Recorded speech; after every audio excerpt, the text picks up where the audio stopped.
Good morning and welcome to Unity of Buffalo, a positive path for spiritual living. And I'm Mary Masters, our minister, and it's just really great to be here.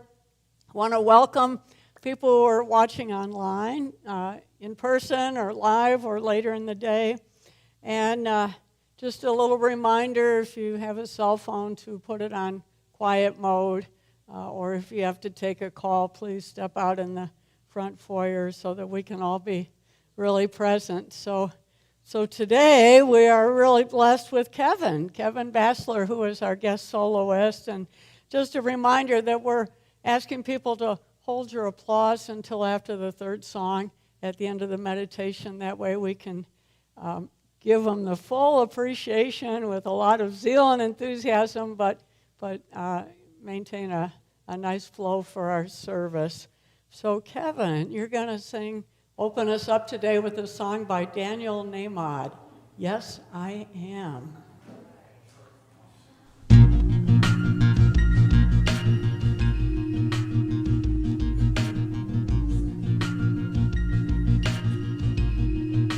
Yes, I am here to love. Yes, I am here to serve. Yes, I am here to be the love of God. Yes, I am here to love. Yes, I am here to serve. Yes, I am here to be the love of God, my God. And I know forevermore that I am loved. Yes, I know forevermore that I am loved. Yes, I am here to learn. Yes, I am here to live. Yes, I am here to be the love of God.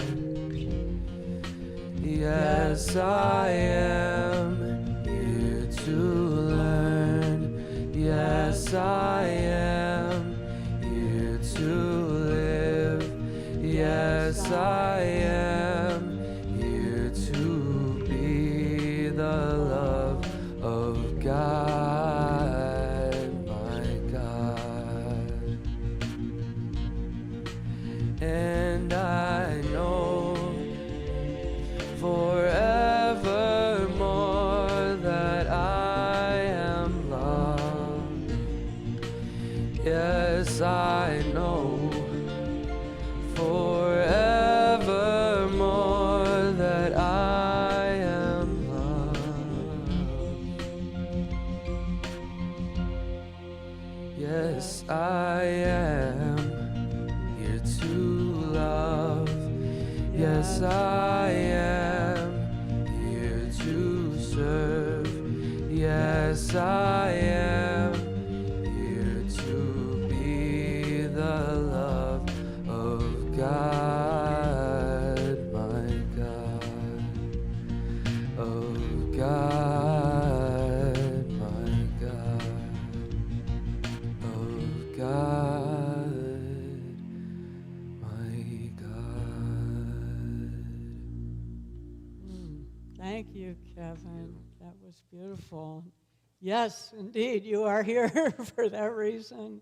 All of us are. And I forgot to mention, we want to encourage you to sing along as much as you feel comfortable, and especially when we're having our indoor services and the words are up on the screen, this is a good time to sing. You know, singing, they say when you sing, you pray twice, but you also, it's just very good for us, our mind, body, and soul.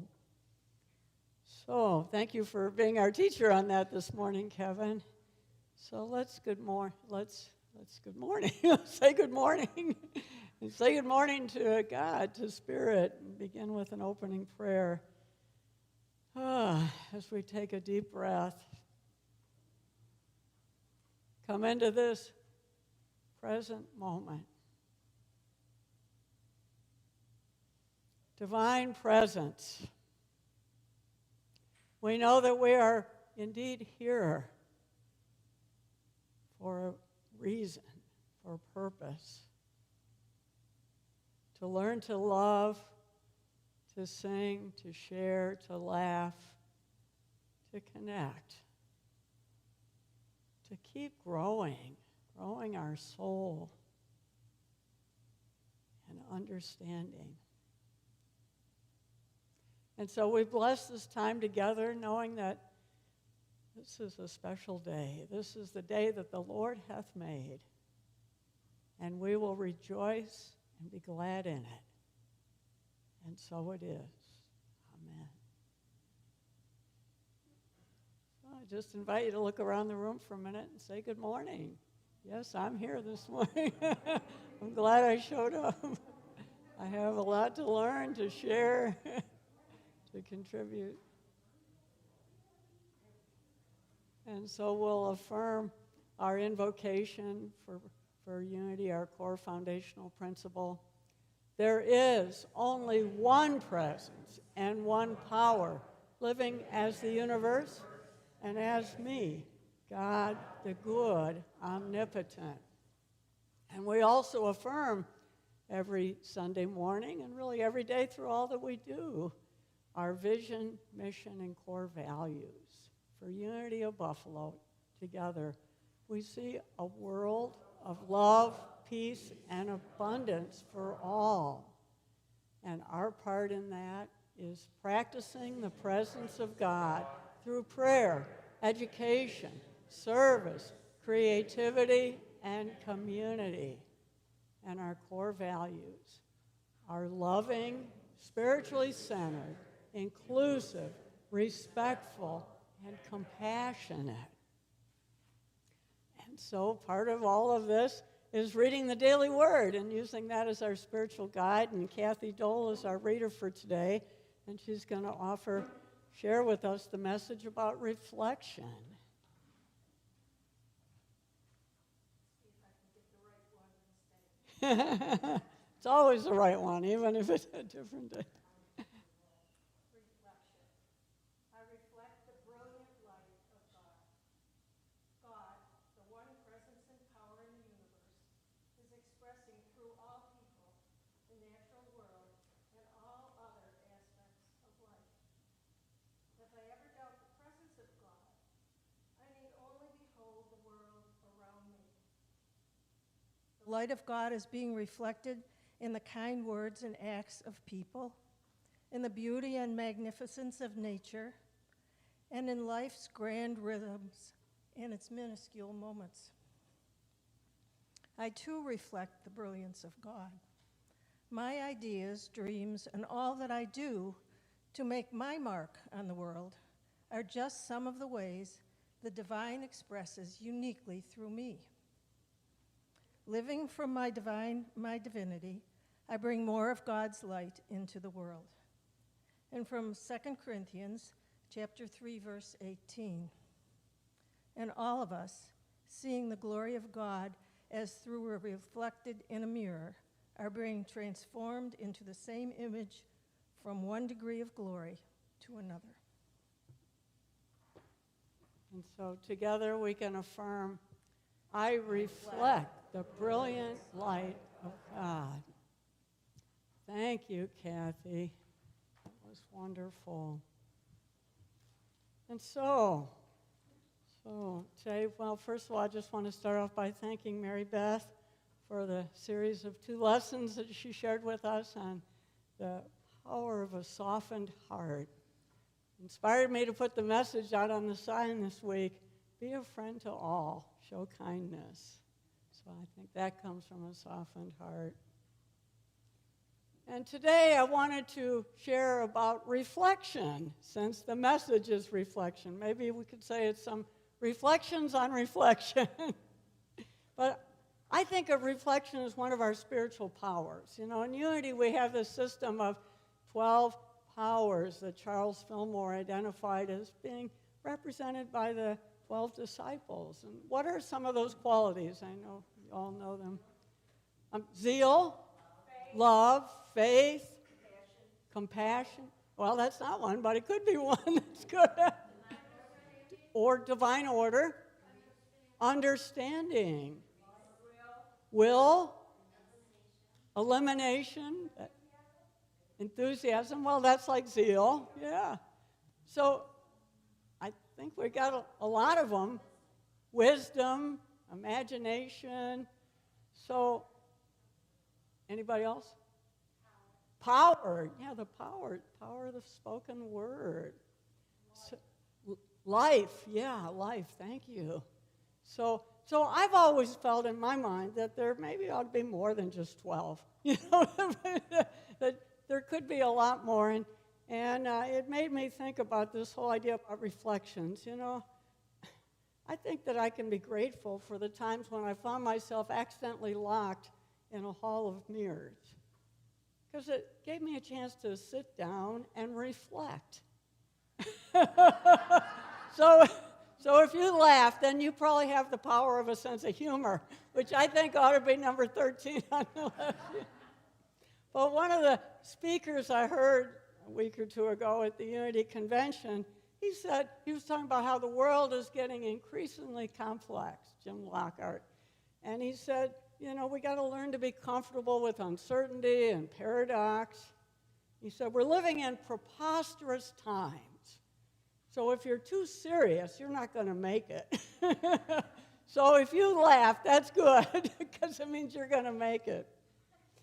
But as you know, I've been off, took a little bit of time off over the last week or two, and one of the things we did last week is drive up to the Adirondacks and explore some areas that I hadn't seen before. And on the way back, stopped in a little town called Pharsalia, New York. Who's ever heard of Pharsalia, New York? Oh, Judy, yeah, Judy, yes, because she's been there.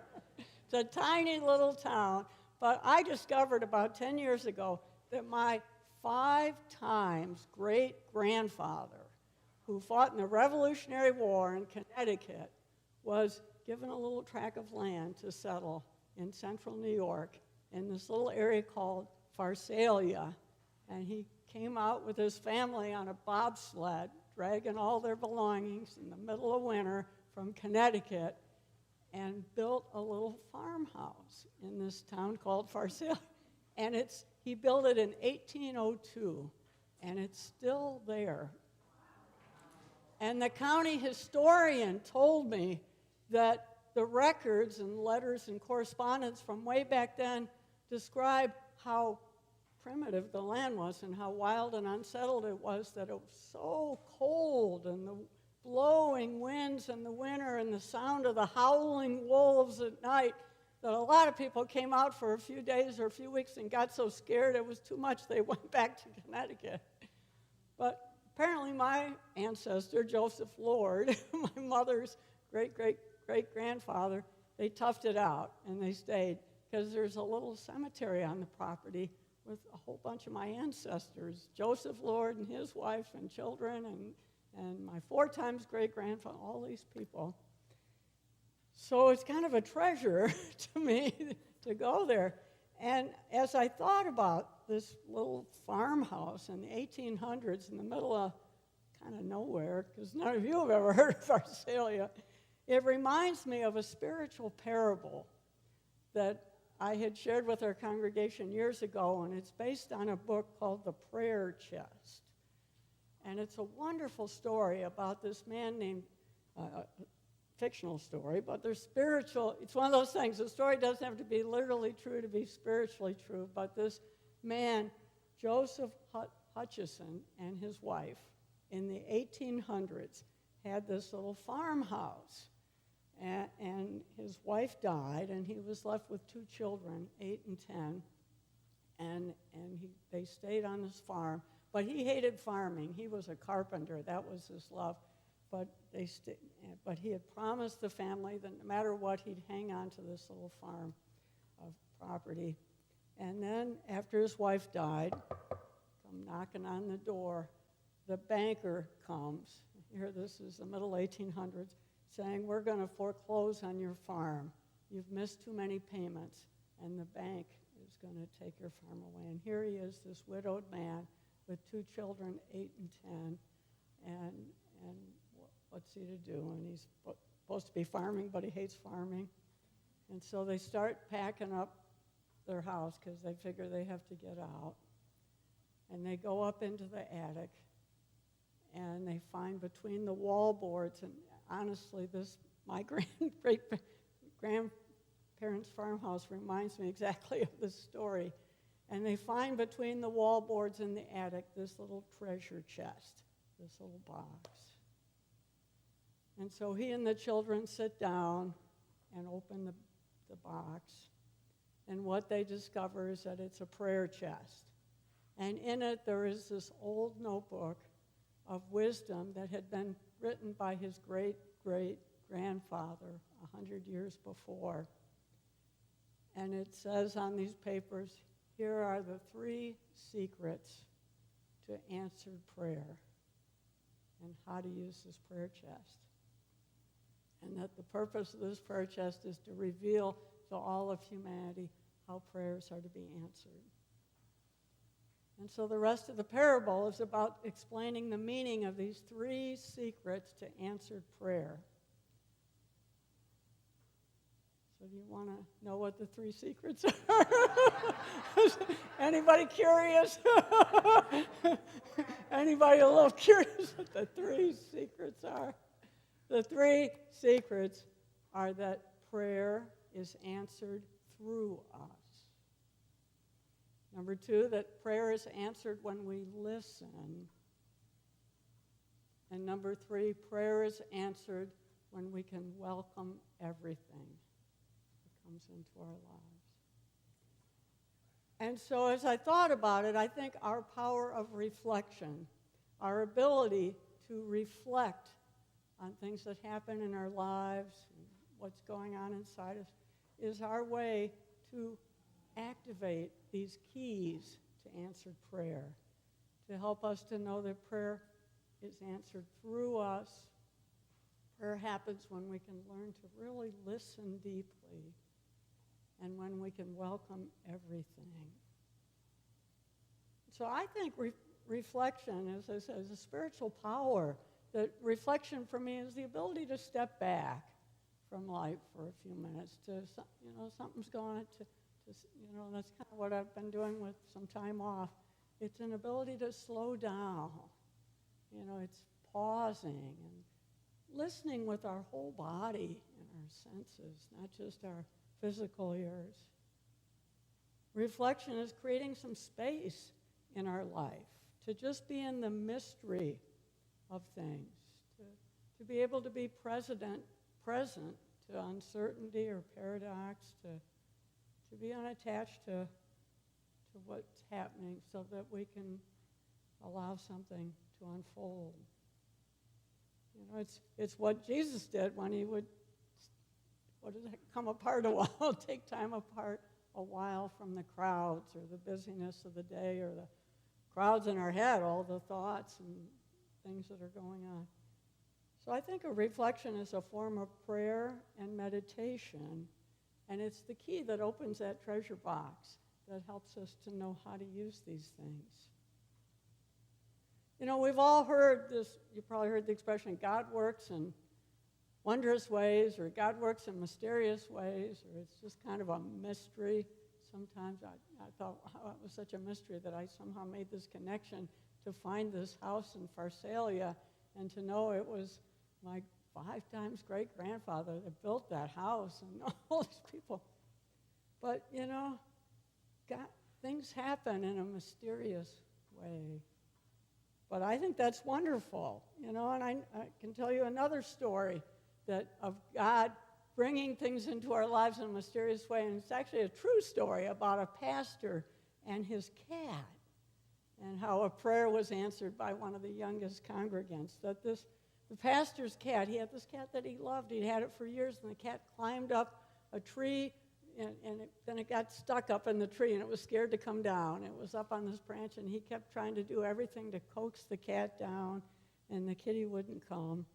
And the tree wasn't sturdy enough for him to climb it, so he finally got this idea. He thought, I'm going to throw a rope up there on that branch and then tie it to the back of my car, and just slowly back up the car so that the branch would bend down, and then the little kitty cat could jump from the branch down to the ground.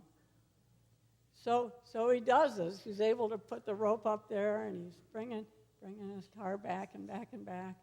But then suddenly the rope broke, or the rope came loose, boing, and the kitty cat went sailing through the air over the neighbor's fence. And so then he went looking for the kitty cat. He walked all over the neighborhood, kitty cat, kitty cat. He couldn't find it. And finally, he just had to surrender and let it go and say, I guess I just have to say a prayer, and God, please take care of my little kitty wherever she is. But then a few days later, he's in the grocery store, and he runs into a woman that's part of his congregation. And one thing that he knew about her is that she hates cats. She's always saying she hates cats. But he noticed that her shopping cart was full of cat food, all these cans. And he said, oh, ma'am, so-and-so, I can't help but noticing that you're buying all this cat food. And so she says, oh, Pastor, you won't believe what happened. You will never believe what. My daughter has been wanting a cat, for begging, pleading for, a few years. Please, can't we get a cat? And I just kept telling her, no. Finally, I just told her, okay, if you really want a cat, if God gives you a cat, then we'll let you keep it. And she said, Pastor, you won't believe what happened. My little girl went out in the backyard. She was down on her hands and knees praying. Oh, God, give me a cat. And then over the fence comes flying this cat, totally spread eagle, lands right down, plops right down on the ground behind her. And now we're stuck with this cat. And I'm buying all this cat food. So, I feel like sometimes God works in mysterious ways. And things come into our lives in a very unexpected way. And we have to accept it or welcome everything and just say, well, but I've always loved this idea that unless there's mystery, unless mystery is a part of your life, then God's not part of your life, because God is mystery. Sometimes things happen in an unexplained way. So I think about these three secrets to answered prayer. The first one is that things come through us, not to us. And we can just think even about our hands, that if you make a fist, if you have a fist right now, if I had a $100 bill and I wanted to come over and give it to you, Tom, you wouldn't be able to receive it, Or if somebody wants to hold your hand or shake your hand, or, But if you open your hands, then you not only can receive things that people want to give to you, but you can be the answer to someone else's prayer. If my hands are open, I can pick up the phone and call somebody that I've been thinking about. Or I can hold the door open for somebody. Or I can pet our dog, or I can wave to somebody, or prepare food, or make beautiful weavings like this. I hear we had a great turnout for the reception last Sunday. So God answers prayers through us, but we have to be open to let that happen. And now we can go to this first slide. I love the way the Daily Word said, God, the one power and presence, is expressing through all people the natural world and other aspects. And then the next slide, these 3 points I thought were really good. In kind words and actions through people, in the beauty and magnificence of nature, life's grand rhythms and minuscule. And so I think when we're able to reflect, that then we find that, things happen, our prayers are answered through us in some way when we're open. And I think the second secret to answered prayer is listening. Listening. There's a difference between just listening to something and listening for something. Listening for the good in a conversation, or listening for a way to make a connection. And for me, I know spending time in nature is a really good way to listen, to slow down, to kind of make space in our lives for what's happening. That one suggestion, and I like this in the book, is that when you have a prayer request, just speak the prayer once, and then let it go, and then listen. Just be open to listening. Just notice what kind of shows up in your life. Maybe coincidence, synchronicity, sign. I say that, give me a sign. Maybe it might even be the bumper sticker of a car in front of you. But reflect on what's happening around you and within you. And then I love the way they phrase that, life's grand rhythms and minuscule moments. That reminds me of the third way that prayers are answered is through welcoming everything. Everything, the grand rhythms of life and even minuscule moments. I was thinking about my neighbor. His son is graduating high school. In Kenmore, they put these little signs on people's front lawns. High school graduate here, 2023. The graduation from college or high school is a rhythm, part of the rhythm of life, or the birth of a new child, or birthdays or anniversaries, or a baby learning to walk. And sometimes other things that are harder to welcome, like the loss of a loved one. It's part of the grand rhythm of life. Actually, a couple that I had married several years ago that moved to Kentucky, the husband passed, and she's coming back and asked me if I would do a service for him this afternoon, actually at the fire hall in Gasport. It's going to be more of an informal sharing. But then she called me this week to kind of check on, make sure everything was in order. And then she said, oh, by the way, I guess they wanted me to know this, that at the end of the service, they're going to do a bourbon toast. everybody's going to get a shot of bourbon to celebrate this guy, Monty Pierce's life. I guess she wanted to make sure I'd be okay with that, or that wouldn't be. I just said, okay, I've never taken a shot of bourbon. I don't see what happens. But, in the book, I talk about that part of this life's grand rhythms and minuscule moments. There's change. We have to come to know that change is a natural thing, not a bad thing. And the dialogue in the book is that, the grandma says the trick is not holding on to how things used to be. And the little girl who's listening to the wisdom from her elder grandmother says, well, I think life keeps changing, so we can change into the people that God intended us to be. Well, there's some wisdom in that. So when we reflect on these rhythms or small moments, we realize that all of life is a movement toward wholeness. And we can be grateful for whatever comes knocking on our door, knowing that things happen to us. Everything that happens to us happens for us, the book says.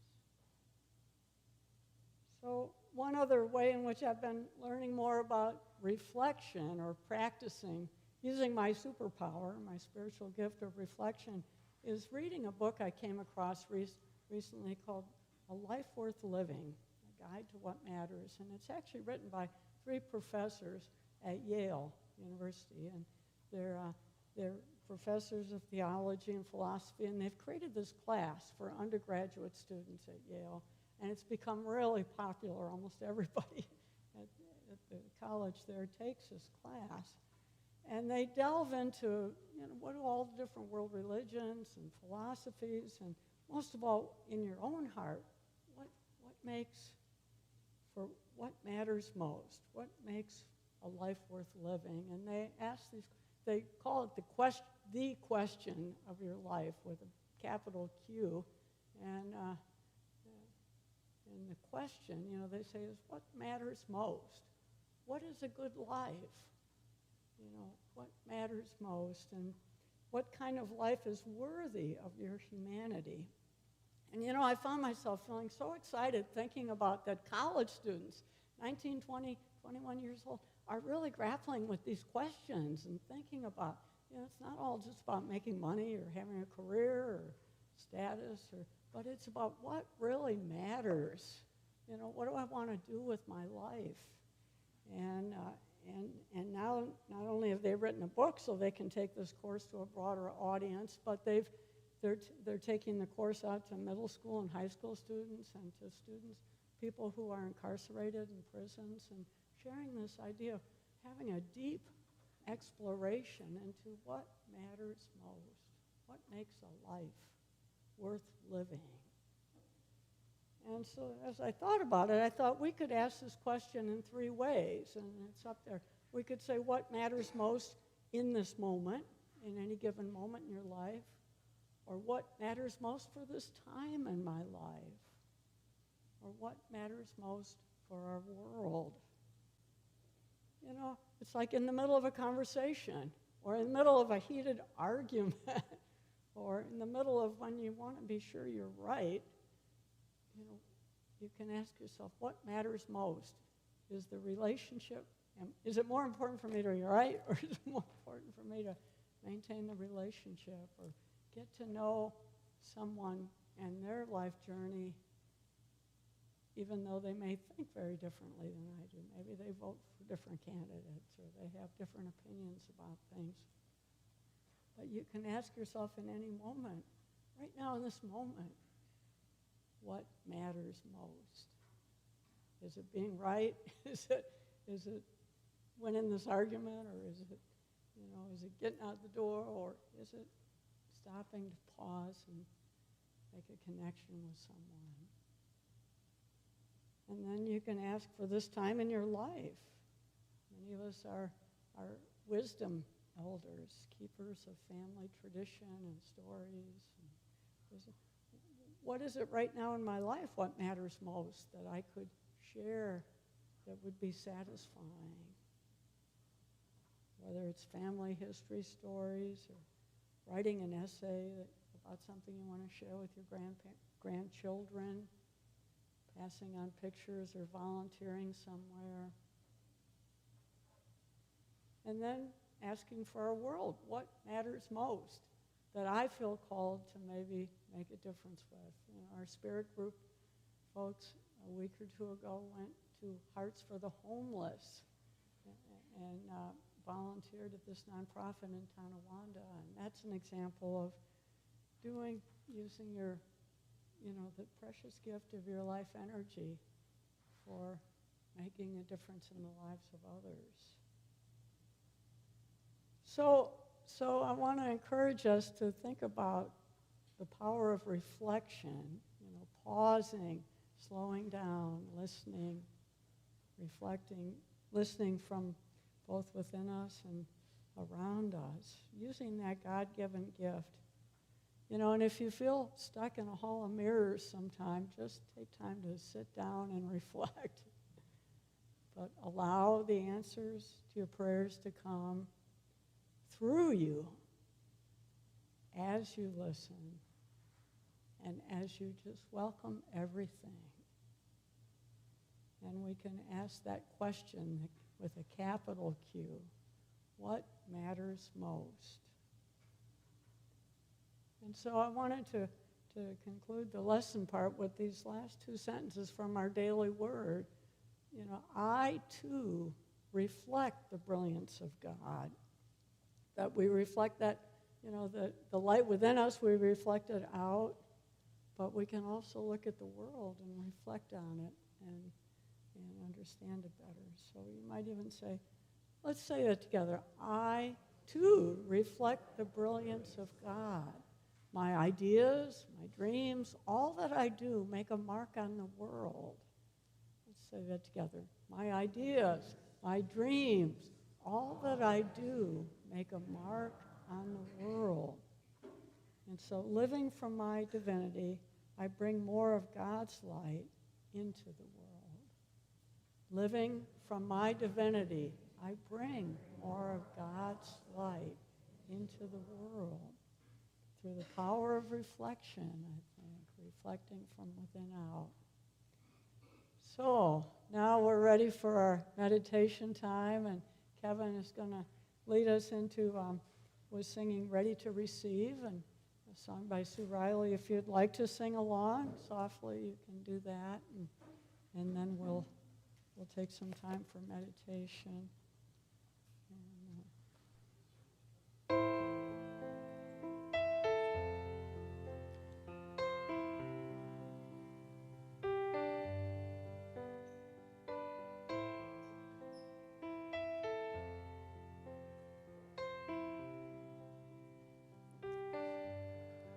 Come to me,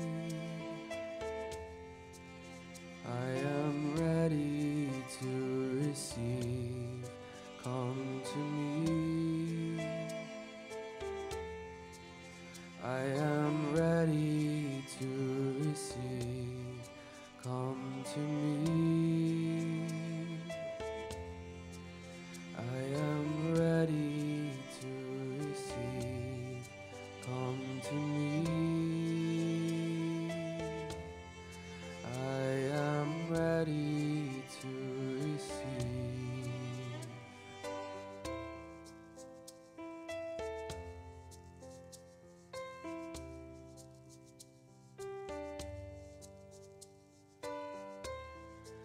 I am open to love. I am open to love. Come to me. I am open to love. Come to me. I am open to love. Ready to receive love. Ready to receive love. Ready to receive love. Ready to receive love.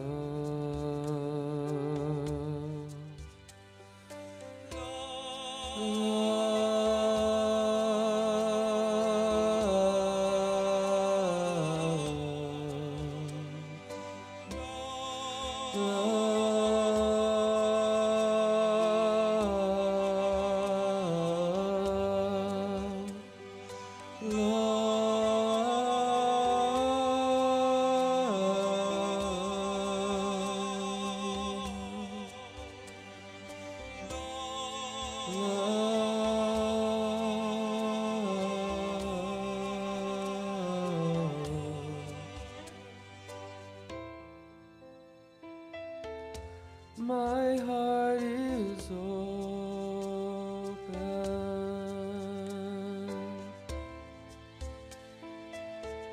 My heart is open.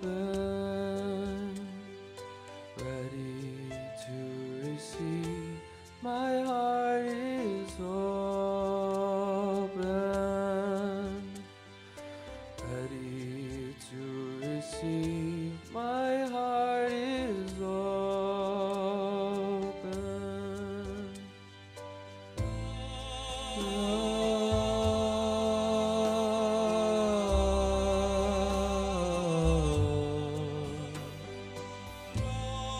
Love.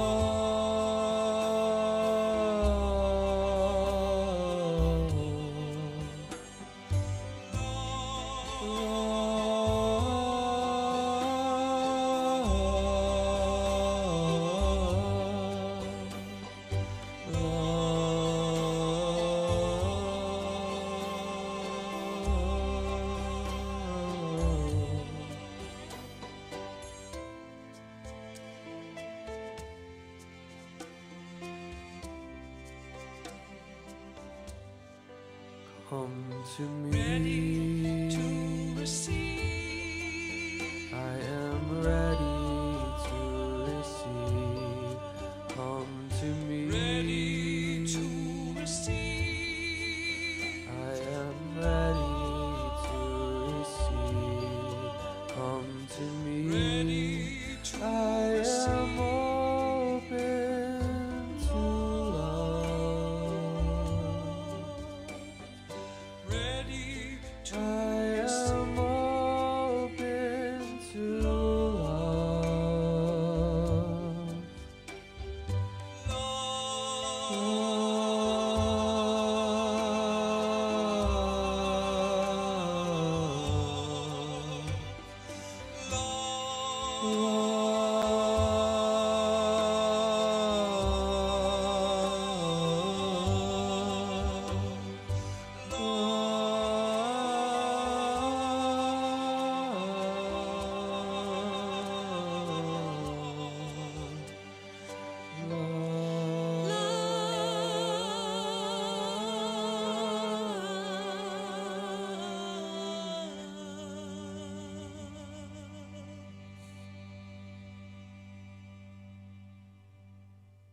Thank you, Kevin.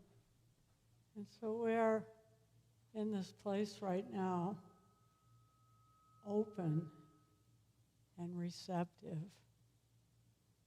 open to receiving the answers to our prayers, which are always, I think, understanding and guidance and peace. Starting with that. And so as I've shared, we know that prayer is answered through us when we listen and we welcome everything. And so let us take a few moments in the silence to reflect on whatever's on our heart and mind, or reflect on the light of God within us that reveals all that we seek, all that we're seeking to understand and make peace with.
And the Bible passage for today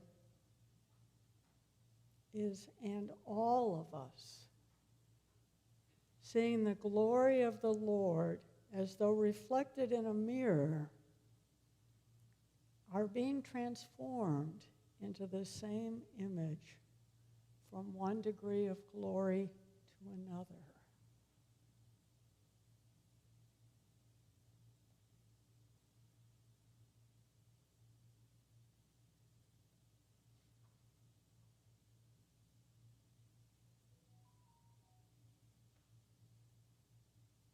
And so we reflect the brilliant light of God. And we bring that power of reflection to understand everything that is coming into our lives so that we can welcome it and listen to the gifts that it has for us. And now I'd like to invite our prayer chaplain for today, Mary Jo, to come forward. And we're especially including in our prayers today Jean DePaul for healing and any other prayer requests that are on our hearts and minds. Mary Jo.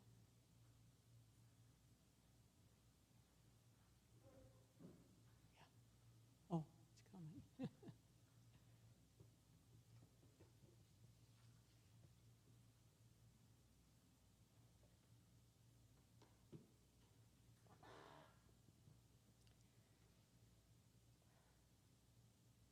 Well, as we include everyone that's in the prayer box and everyone that's on your hearts, you can speak the names of those you'd like to pray for. And let's also include the prayers of all the people in the world with prayers on their hearts, and also those who feel they have no one to pray for them. And as we put our hands on our hearts and take a deep breath, breathing in the peace and the love and the presence of God, and releasing any concerns or worries, anything else that needs to be released. May the words that I speak be those of your own heart. And dear Father, Mother God, I am so grateful for all the blessings that have my name on it. I am so grateful for the love in my life.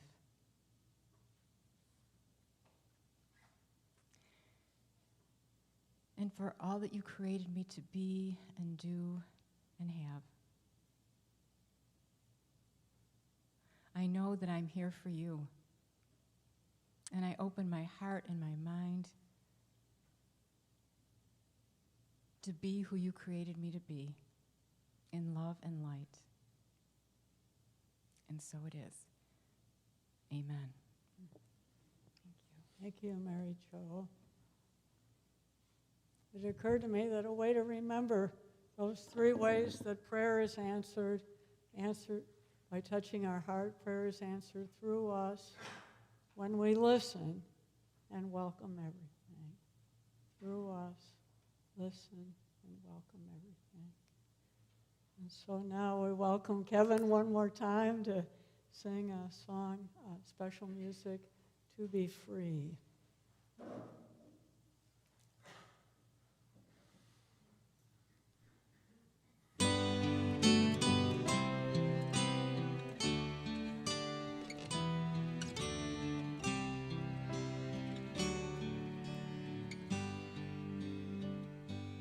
I have made a decision about my life. It may be a strange surprise to some. I have always thought I wanted what so many want. it's to a different conclusion that I've come.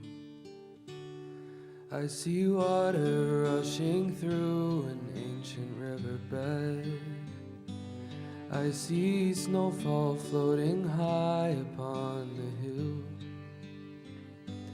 I see an eagle soaring to the red horizon, and I know that's how I am meant to live. Oh, I need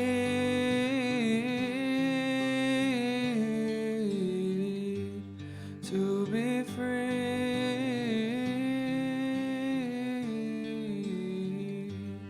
I will go where the wind will carry me, to be free, oh, to be free. You won't see me playing any kind of lottery. You won't catch me wishing on a falling star. You will find me wherever I am called to be, wherever beauty and kindness are. For I think of all mankind as my family. This entire precious planet is my home. So let others build their borders, walls, and boundaries. I will fly above them all, even if I must go alone. Oh, I need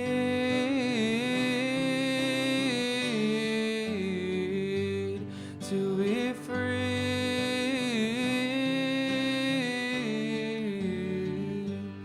I will go where the wind will carry me, to be free, oh, to be free. When I hear a child singing, when I see the dolphin swimming, when I watch a dancer moving like the wind, it's a calling, it's a vision, it's a voice, and I must listen. So today, this very day, I'm stepping in. Oh, I need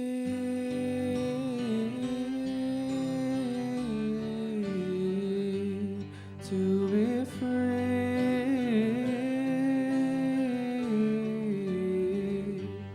I will go where the wind will carry me, to be free, oh, to be free.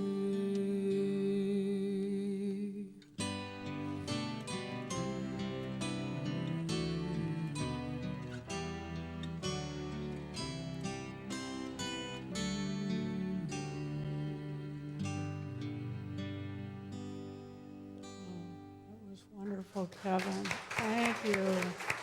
Yeah. Thank you for what a beautiful voice you have and a wonderful way of expressing it. But listening, singing with your whole body. So I want to take a minute and welcome anybody who's here for the first time or second. And especially welcome back home to Rosemary Priori. She was our board president for about 2 or 3 years and very, very active, and she retired to Florida. I don't know why she left us, but it's just hard to believe, but she's settled herself down there in Florida, but we're so glad you're back. So, okay, so, and if you're relatively new and you haven't gotten a welcome packet yet, you can see one of our graders after the service, and they'll make sure you get all the free stuff that we like to give to people that are relatively new. So now we have an opportunity to practice generosity. I like to think of this as thoughtful giving from a grateful heart. And so you can give, obviously, in person, in the bag today. You can give online through our website, and you can send in through the mail, the old-fashioned way. We get letters still in the mail. And also, become a regular, consistent giver if you'd like. So let's hold the gifts in our hands and bless this energy, Our financial good is part of the energy of life that we want to always bless so that it multiplies and comes back to us many times over. So let's affirm together, divine love through me blesses and multiplies all that I am, all that I have, all that I give, and all that I receive. Freely I give, and freely I receive. Thank you, God. And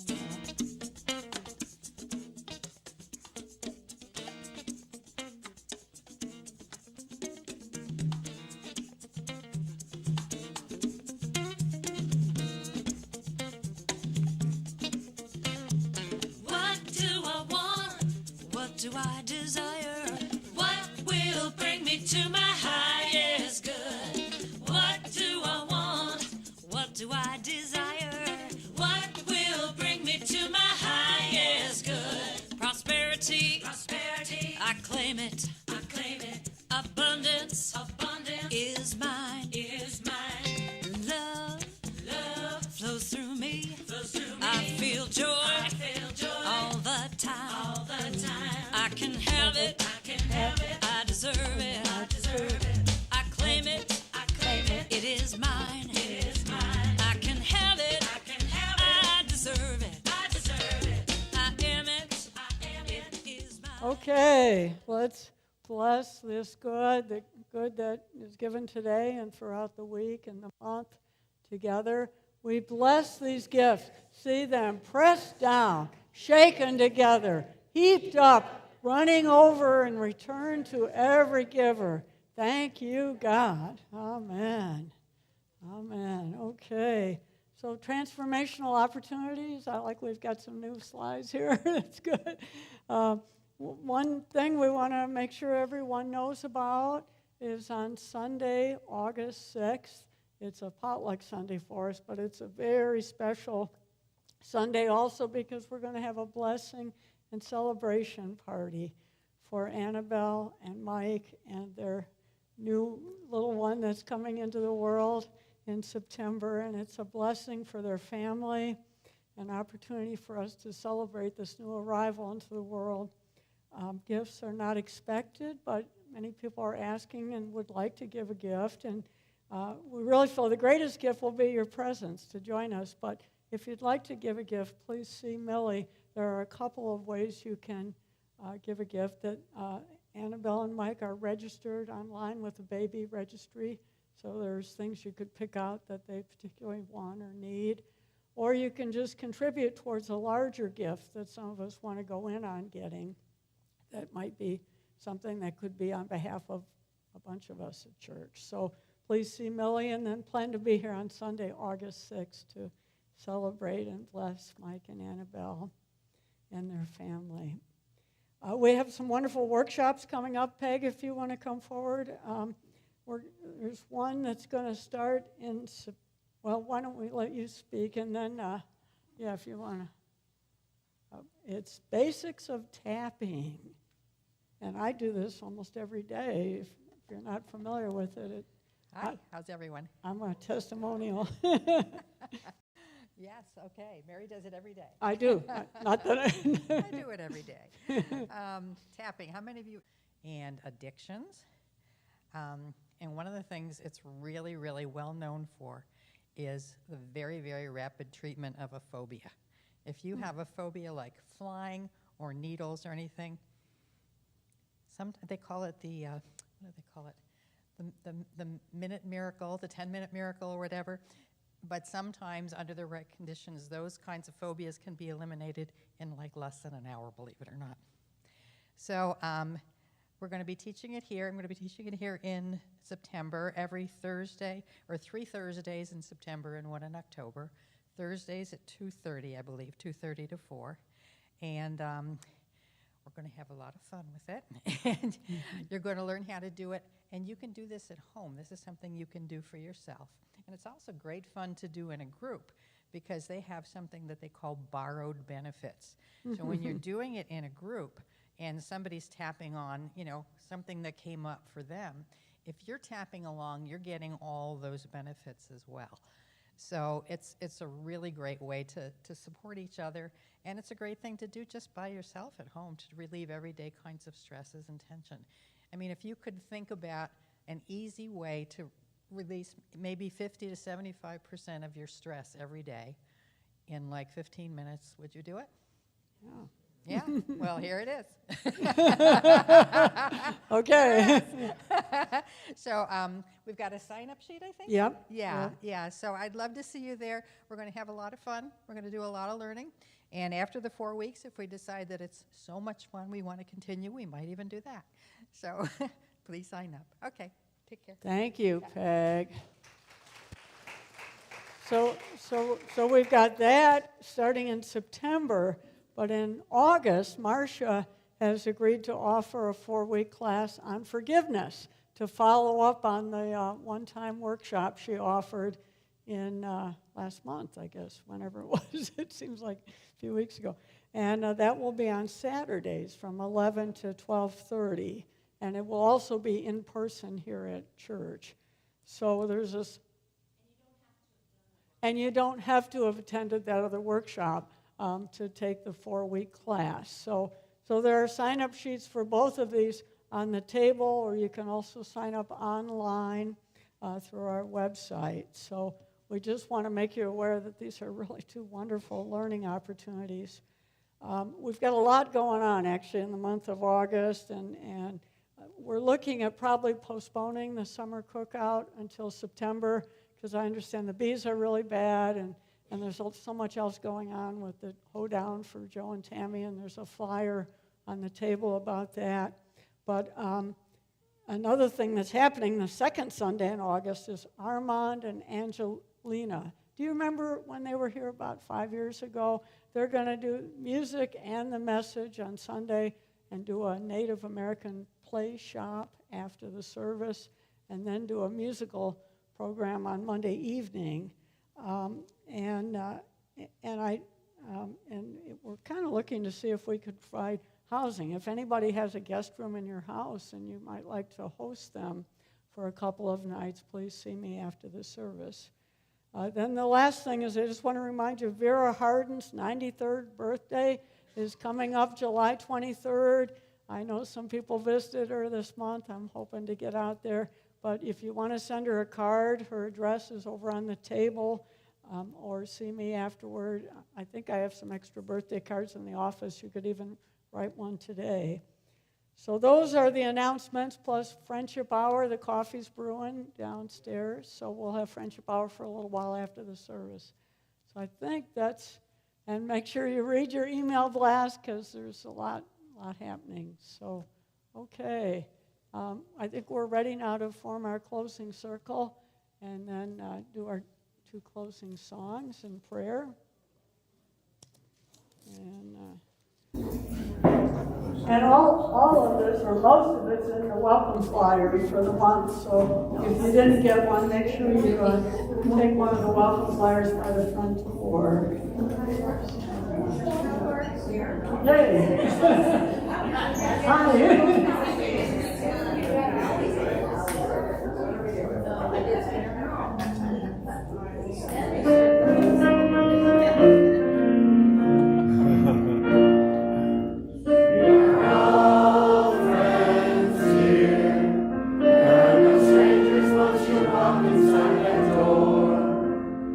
Welcome you to linger in this family of love and hold you in our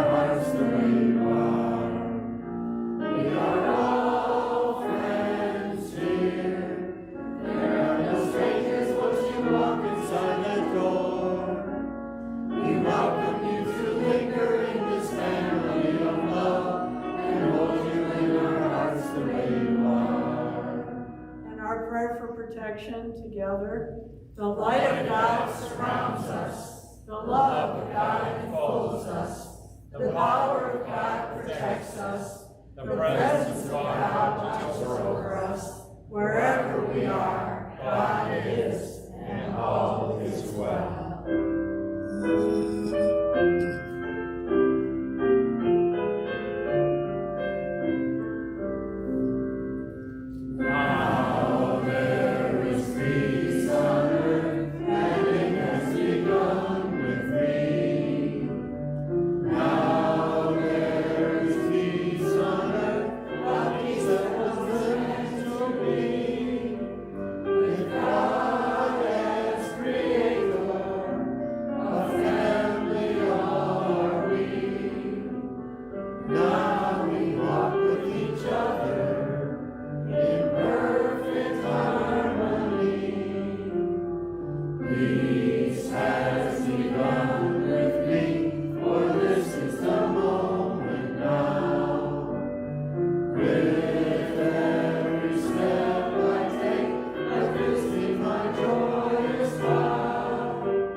God bless us, everyone.